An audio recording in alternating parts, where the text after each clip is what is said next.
my name is Dr. April Denise McNeill, and welcome to my channel, The Real Med Life. I'm going to attempt to kind of tell you a little bit of my story and my journey through medicine, and I bet you're guessing by the title that it wasn't that easy for me to get where I am today. But I am a testament that there is no correct way or path to get to your desired goal of becoming a physician. I have always wanted to be a physician ever since I can remember. And so I went to college and I was like, yes, I'm going to become a doctor. Everything's going to be great. The one thing though is that I really had no idea how to get there. See, my parents value education and they value good grades and make sure that we got the necessary tools that we needed to be productive citizens in this world. But they weren't able to tell me those things that I needed to do to become a doctor. So when I went to college, guys, I didn't even know what an MCAT was. That is so far behind the ball that I was. And as you know, that is one of the necessary things that you have to cross in order to get into medical school to start that journey.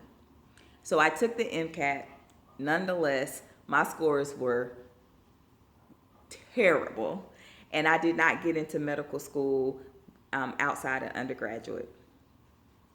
And then, so I went to work, and I was like, I'm a determined person. I still can make impacts in this world. I don't have to have an MD behind my name to do that. So I started trying to go every avenue that I possibly could to accomplish what I thought in my mind was what I wanted to do.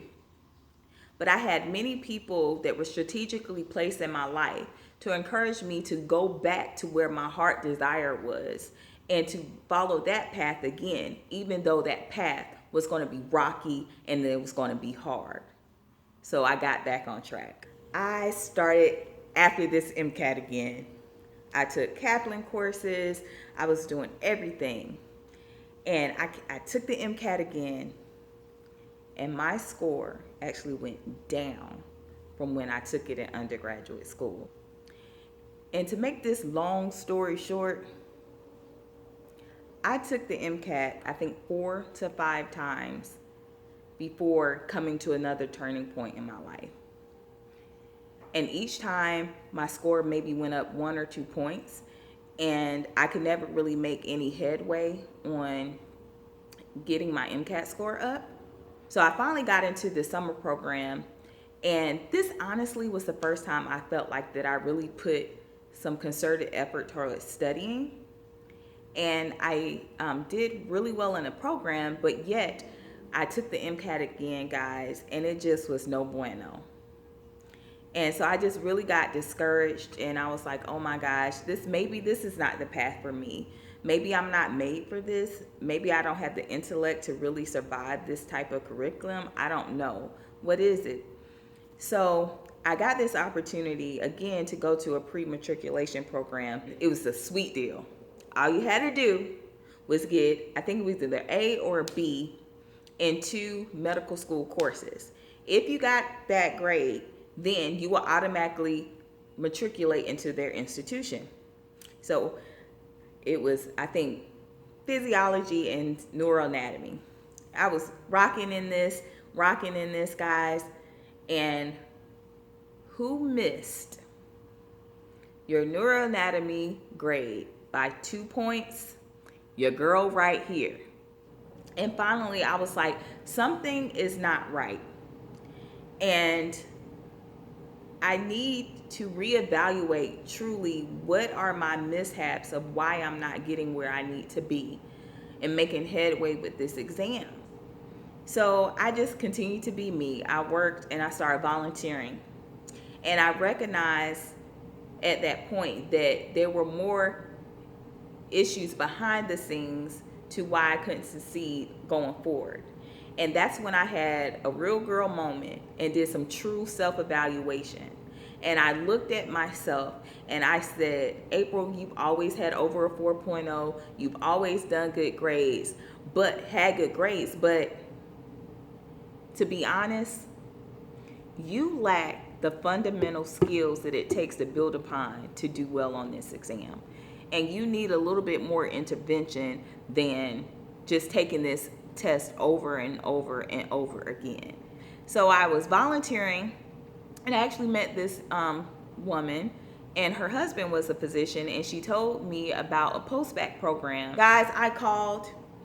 It was 2 days before the application was due, and they allowed me to submit my application, turn in my transcripts and everything, and ta-da, God bless, and girl got into that program.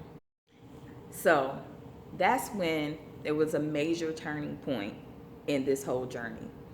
I went to a 2-year post-bac program. But in that program, I had a different mindset. One, I was not going to be self-doubting, and I was going to try my best no matter what. And I was not going to leave until I acquired the fundamental skills that it took to do well in not only on the MCAT, but really to lay the foundation for me to do well in medical school. So needless to say, after 2 years of that program, taking the MCAT 6 times, I took that MCAT one more time. My score rose. It was either 12 or 13 points from the last time that I had taken it. I finally made it, and I got scores that were desirable by medical schools, and I got into medical school. So I was able to matriculate into medical school. But at this time, all the struggles that I went through, all the personal things that I went through, at this point did not matter, but it let me know that I had what it took to survive and to succeed.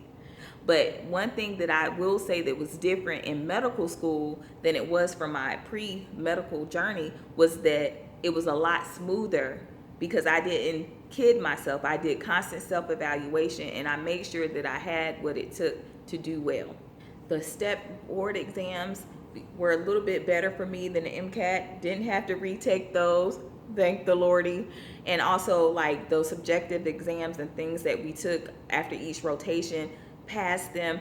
All those things were just very well just because of the foundation that my post-bac program, I think, laid the foundation for me.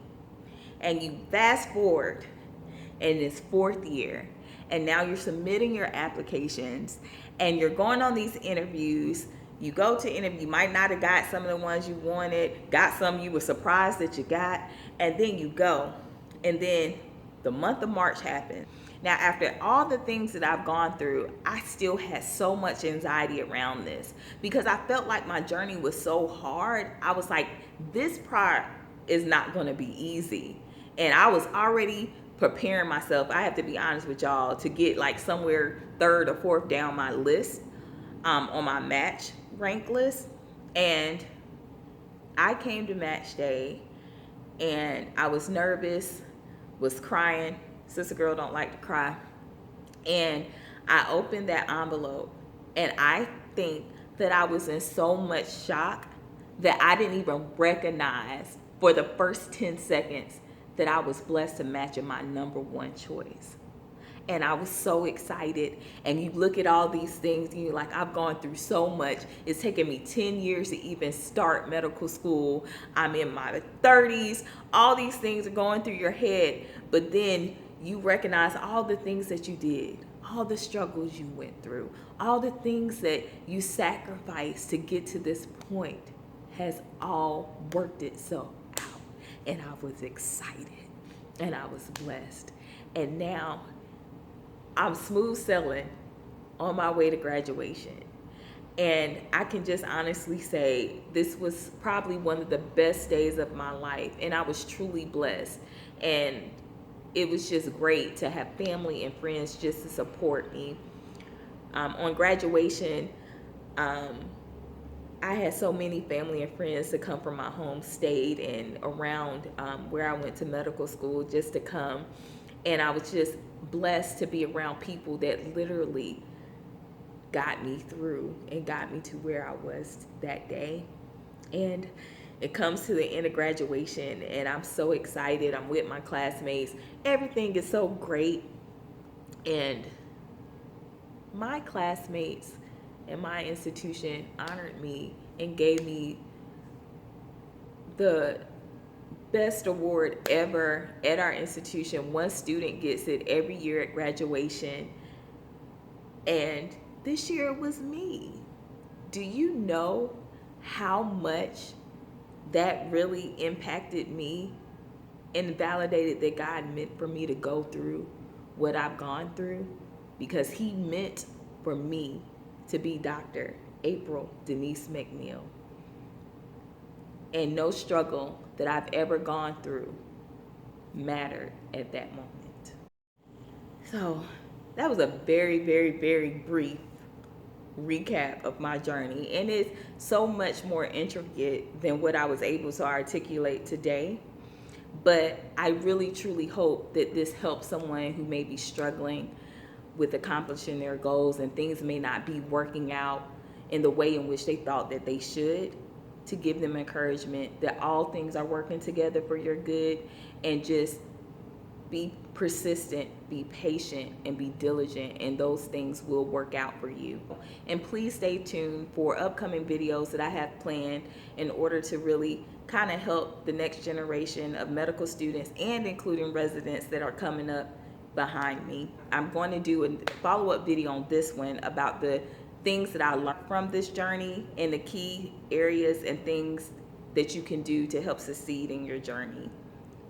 So I really truly hope that you enjoyed this presentation, and I will see you the next time. Please subscribe to The Real Med Life and forward this on to someone who do you think that may benefit from this type of series. Thank you, and be blessed.